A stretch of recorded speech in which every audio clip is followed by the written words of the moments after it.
নাম। পথের ধারে একটি স্টেশন ছিল।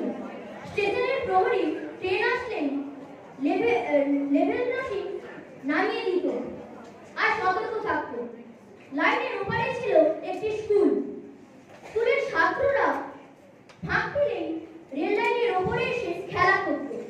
খবরদার খোকারা, ও পথে যাস না, ট্রেন আসছে বলে প্রহরী যতই চেঁচাতো ততই যেন ছেলেদের আনন্দ আরো বেড়ে যেত। যখন ট্রেন আসার কোনো সম্ভাবনা থাকতো না, তখন প্রহরীর ছেলেদের কোলাহল বেশ ভালোই লাগতো। কিন্তু প্রহরীর একটাই চিন্তা ছিল, যদি এই স্টেশন খুবই ছোট, সুতরাং যে কোনো একটি ট্রেন আসা মানে মরণ ফাঁদের রচনা।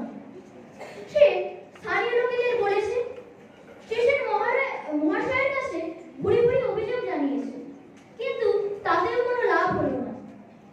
অবশেষে সে স্কুলের হেডমাস্টারের কাছে বলল, স্যার, আমরা স্কুলের ছাত্ররা ফাঁকা পেলে রেল লাইনের উপরে এসে হুটোপুটি করে।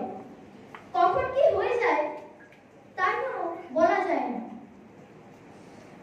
বলতে হেডমাস্টার রেগে গিয়ে ছাত্রদের ধমক দিলেন এবং স্কুলের বেয়ারাকে বললেন, দেখো যেন কোনো ফাঁকা সময় কেউ স্টেশনের দিকে না যায়।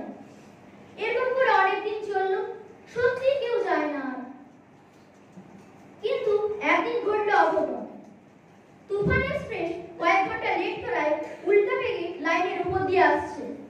সকল স্টেশনে সংকেত জানানো হয়েছে। সেই সময় স্কুলের ছুটি হওয়ায় দুটি ছেলে ওই লাইনের উপর দিয়ে যাচ্ছে। তখন প্রহরী বলল, খোকারা, দেরি কর, রেল আসছে। কিন্তু ছাত্রদের কানে কোনো কথা গেল না। তারা রেল লাইন দিয়ে হাঁটতেই চলল। তখন প্রহরী নিজের ছেলের কথা ভাবল।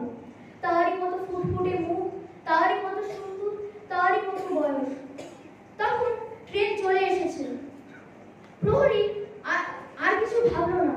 সে তৎক্ষণাৎ ছেলে দুটির কাছে ঝাঁপিয়ে পড়ল, ধাক্কা দিয়ে ফেলে দিল রেল লাইনের ওপারে, আর নিজে রেল লাইনে পৃষ্ঠ হয়ে মারা গেল। নিষ্ঠাবান প্রহরী নিজের জীবন দিয়ে বাঁচালো দুটি অমূল্য প্রাণ। ধন্যবাদ।